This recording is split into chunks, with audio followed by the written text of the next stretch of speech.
In any city, dogs and cats depend on their owners for food, shelter, and a sense of safety and belonging.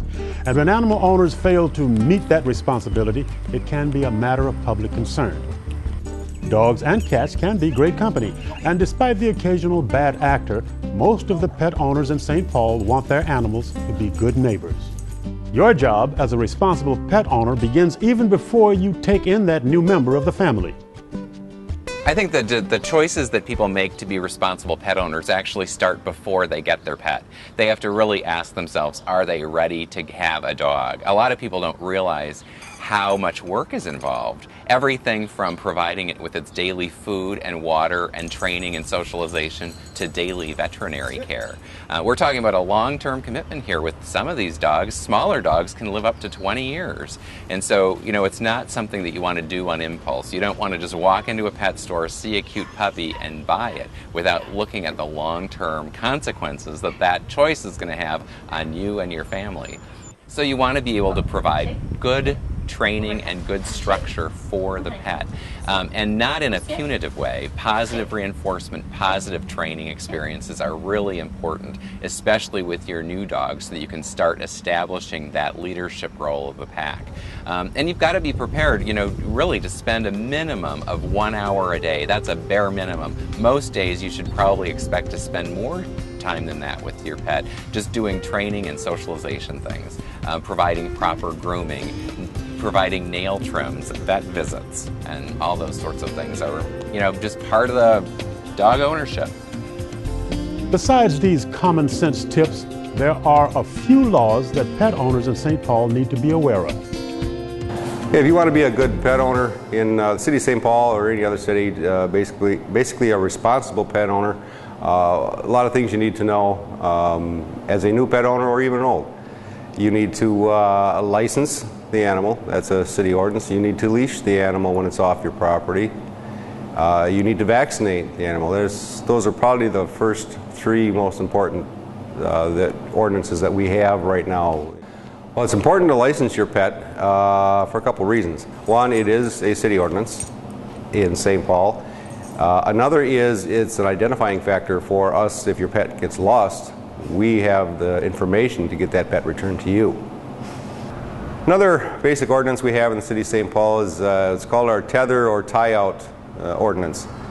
And what that is restricts the animal to a 2 hours on, 2 hours off of being chained in the yard for more than 2 hours. Once it's taken off, it needs a 2-hour break from that. The reason we look at that is not only is chaining an animal in your backyard and just leaving it there 24/7 is a little bit inhumane. Another reason we looked at that and put that in is it helps us a little bit with our barking ordinance. If you've got a dog that's chronically barking or barking excessively, that's actually the sign that there's something else fundamentally wrong with the way the dog's being cared for. It usually means that the dog is either bored, not being provided enough stimulation or activity, not getting enough exercise, or it's just simply lonely. A lot of people will leave their dogs out in their backyards, and because they're social animals, they want to be able to run in a pack and be part of a group. And they're not meant to spend long hours outside by themselves. And so there's a whole lot of reasons a dog might be sitting out there barking. And when you're out and about with your dog, keep in mind these basics. A couple of things that we'd like people to remember in St. Paul is that, first of all, there is a leash law. So whether you come to one of your neighborhood parks or a regional park, or whether you're walking your pet around your neighborhood, we want you to remember to keep your dog on leash unless you're in a city-designated off-leash dog area. It's important because a lot of times dogs that are off-leash can get out of voice control, and at that point in time they become a threat to other people that may have fear of dogs or just are not expecting a canine to come bounding up to them. The third point we'd like people to remember is that there is an ordinance that requires you to clean up after your pet. So please, again, remember, carry a baggie with you, pick up the feces from your animal and dispose of it in a trash can or dispose of it properly. And remember to do that whether in the park system or out of respect for your neighbors as you're walking around in your neighborhood. The other big thing to remember is that we love dogs in St. Paul. We encourage you to come to the park system. Just obey the law and have a good time. Cat owners need to follow some simple rules as well to keep their pets safe and happy. The way people care for cats in our society is, to me, very strange. So many people just will open their door and let their cats run outside. And I always ask myself, why is that? What other animal on the planet would people keep and just let outside when it's not safe for them to be out there?